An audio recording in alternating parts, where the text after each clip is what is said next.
Shalom, family. Good to see you all. Hope you're doing well. Listen, Donald Trump is adding more melanated countries to his ban list, which nobody should be surprised. That's why he stands around and said, why can't we get more people from Denmark? First of all, those folks aren't going to come here. They get free health care. They get things that they will never be able to get here in the US. Now, why would they cross the ocean and they get free health care and all those benefits and come here and pay thousands of dollars a month for health care? I mean, that doesn't even make any sense. And number two, everybody don't want to come to America. I know some of these people are very arrogant and they want to believe that everybody wants to flock here.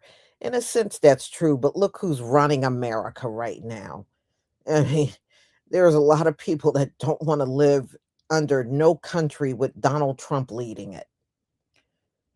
So those kind of folks are never going to come, no matter how much Donald Trump keep standing around talking about, why can't we get people from Denmark and Switzerland and Sweden? Those people don't want to come here.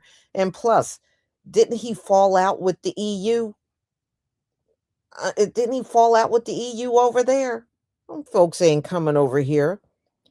So anyway, we're going to listen to this updates that he's done, of course. And I'm sure there's going to be more countries added because it's like a work in progress. But ultimately, don't be surprised if all of Africa and all of the Caribbean will be banned at the end of the day.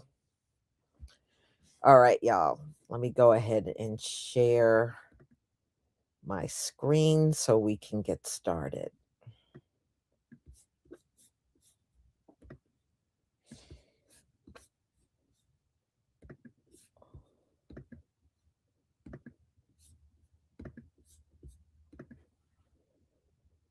Please give me a one if you can see my screen.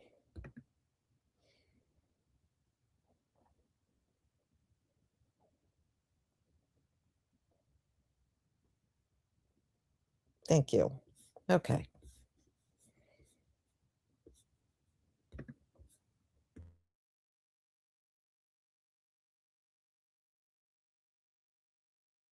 Administration is planning on adding 36 additional countries to the travel ban list. These are largely African countries. 25 of them are African countries, friends. Some Caribbean countries are on this list in addition to Middle Eastern countries. The list includes countries like Angola, Antigua, Benin, Burkina Faso, Cambodia, Cameroon, Democratic Republic of Congo, Djibouti, Ethiopia, Egypt, Gambia, Ghana, Ivory Coast, Liberia, Nigeria, St. Lucia, Senegal, Syria, Tanzania, Uganda, Zimbabwe, Zambia, and others. According to a memo that Marco Rubio sent on Saturday to U.S. diplomats in these countries, they will be given 60 days by which to meet new benchmarks that the State Department is given to them, because some countries had no competent or cooperative central government authority to produce reliable identity documents or other civil documents. For others, it's because of widespread government fraud. And then others had issues related to visa overstay here in the United States, which, by the way, every country has people in the United States who have overstayed their visa. Other reasons included the availability of citizenship by monetary investment without a requirement of residency, and claims of anti-Semitic and anti-American activity in the United States by people who are from those countries. Memo also stated that if a country was willing to accept third country nationals who were removed from the United States or enter into a safe third country agreement, it could mitigate other concerns. By Wednesday, these governments are... This information only came to the government of Antigua's attention and to the embassy in Antigua late this evening. In fact, well after 5 o'clock is when this proclamation issued by President Trump was made available. I immediately contacted the State Department and the officers there with whom one would normally communicate over matters, bilateral matters, between the government of Antigua and Barbuda and the United States of America. They had no idea that this proclamation was going to be issued, nor did they know what it contained. They learned about it at the same time that I did. Now, what the proclamation says, and I think you've communicated this in part to your audience, is that Antigua and Barbuda has been, visas have been suspended for entry into the United States, and they are B1, B2, F visas, M visas, and J visas.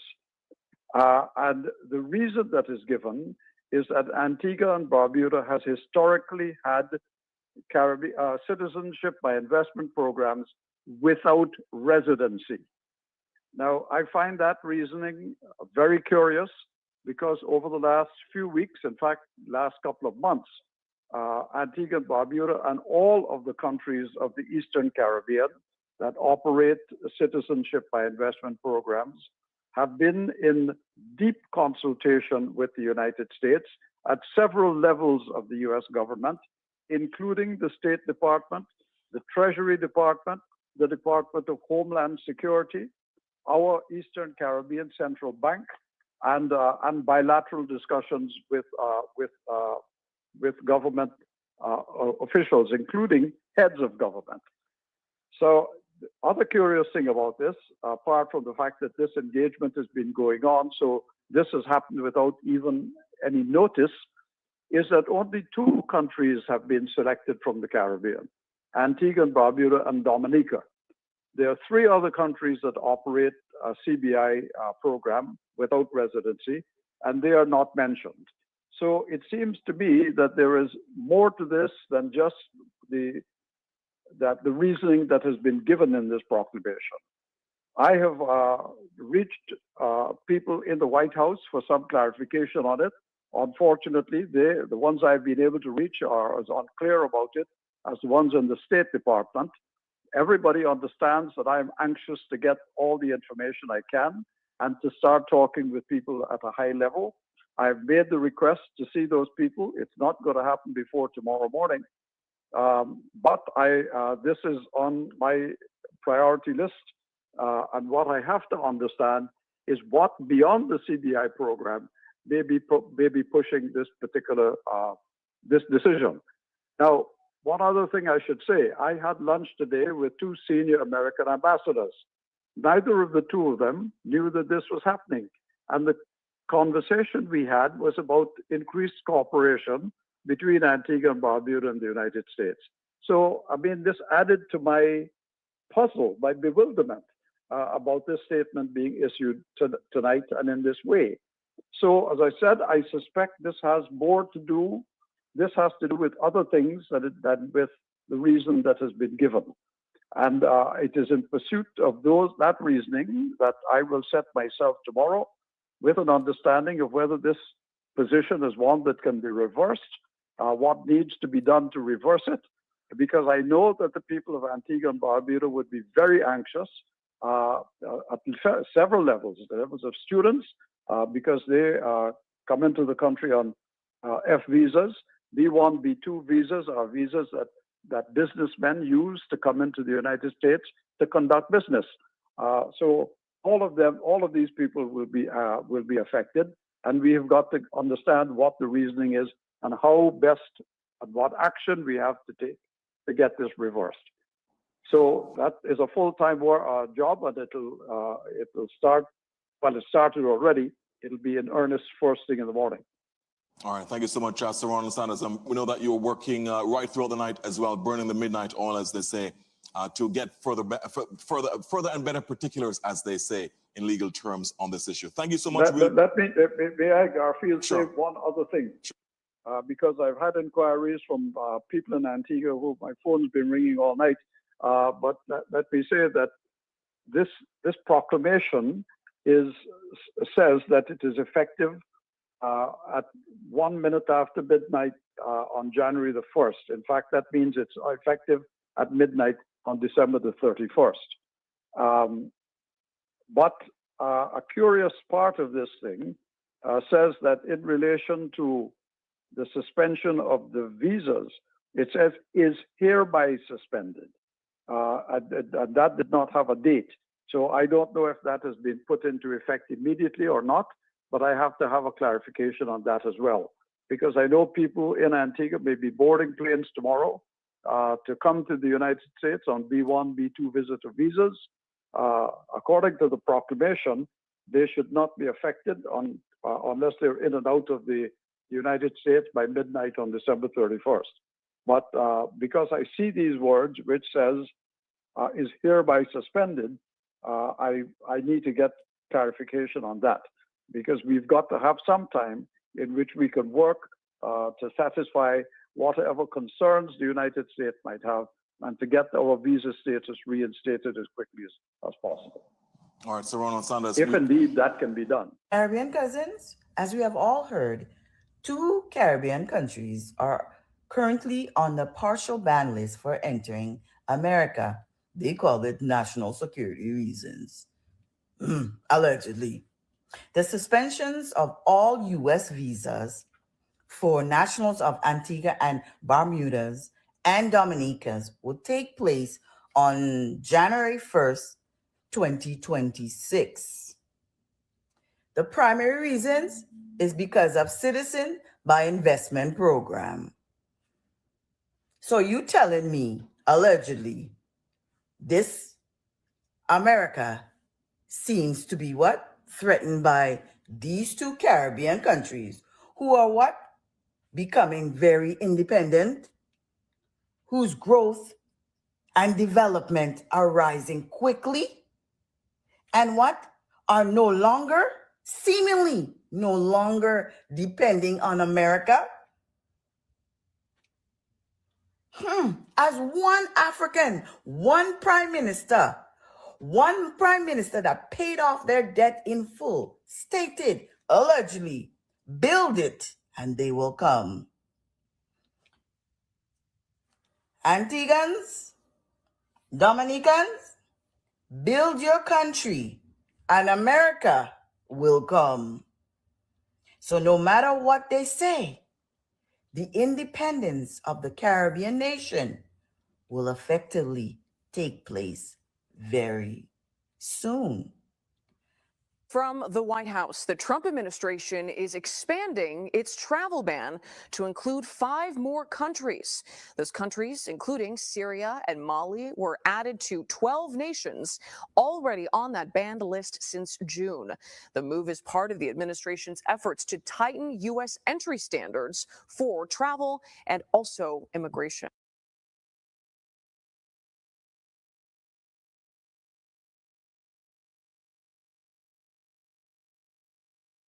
The United States has just expanded the travel ban again. And now it's blocking tourist visas, student visas, work visas, and even green cards to spouses of U.S. citizens, children of U.S. citizens. And it's expanded to 39 countries now. So here's the quick breakdown. If your country is from a full banned country, it's entirely a basic shutdown of every person coming from that country. Both immigrants, which means green cards, non-immigrants, which means anybody else, work visas, tourist visas. Doesn't apply if you already have a green card, though, just for future processing of new green cards. It also doesn't apply if you're in the United States to adjust your status or change your status. That's still allowed. And then there's partial bans. They're blocking certain visas, tourist visas, student visas, but other visas may still be valid, like a work visa. But there's no free pass for spouses of U.S. citizens, children of U.S. citizens. They're all banned if they're from one of these countries. Now, they say there's a waiver, but who knows what these waivers are going to require us to do. A full list of banned and partially banned countries are in the description. Press the follow and I'll keep you updated.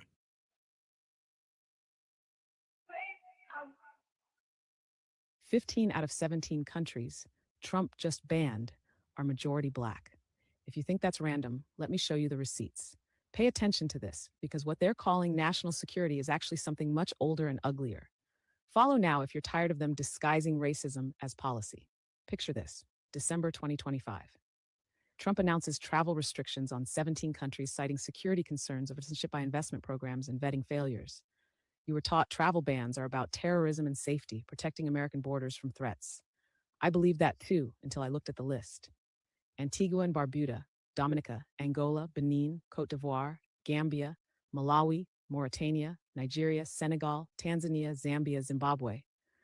15 out of 17 are majority Black nations. The only two that aren't are Tonga and one other. 2 Caribbean nations made the list, despite having smaller populations and less security issues than dozens of other countries not banned. This isn't about vetting systems or passport fraud. If it was, why aren't European nations with similar citizenship programs facing restrictions? Why not Malta or Cyprus, who sell EU citizenship? The pattern is clear. Black nations get banned, while white nations doing the exact same thing get ignored. They're using security language to justify targeting Black countries, restricting Black movement, and punishing Black nations for economic survival strategies that white nations use without consequence. Why do 15 out of 17 banned countries happen to be Black? Do you believe this is really about security or something else? Did you notice the racial pattern before now? Drop your thoughts, follow because patterns aren't accidents, and share this if selective enforcement based on race is still racism, even when it's called policy.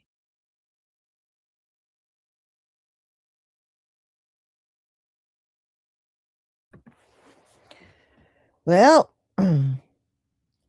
it's going to be a lot tougher for people to get in and out of here. It's going to be next to impossible. Even if you are somebody that want to come and get your education in America, you know, Africans and Caribbeans are now finding out that might not even be possible now because Donald Trump has put halts on virtually everything when it comes down to travel into this country. So you may have to get your education elsewhere because it looks like a lot of people are not going to be able to come to school in America like you used to, or even work here like you used to. So this is not going to change. And I just want all of these people of other nations to know these decisions are permanent. These are not temporary decisions. These decisions are permanent. All right. So it's not going to be somewhere down the line. Trump is going to relax things because he's not. He's not. All right. So, Faith by Nature 3306. Thank you for the new channel membership. I deeply appreciate it. Mm-hmm. Well, the problem is, I don't think we're bothered by this so much because when these immigrants get here, they're just so nasty, you know? So I don't think it will impact us. This is really going to impact the immigrants that want to come here because they're not going to be able to, or they were planning to come to an HBCU or come over here to go to college. They're not going to be able to do so. You know, a lot of people, I was reading online how a lot of people from Africa had planned and paid for their trip to come here to America to start school in 2026. And Donald Trump pulled those visas too. He put a ban on those visas. So although they might have paid for their schooling, they can't come here.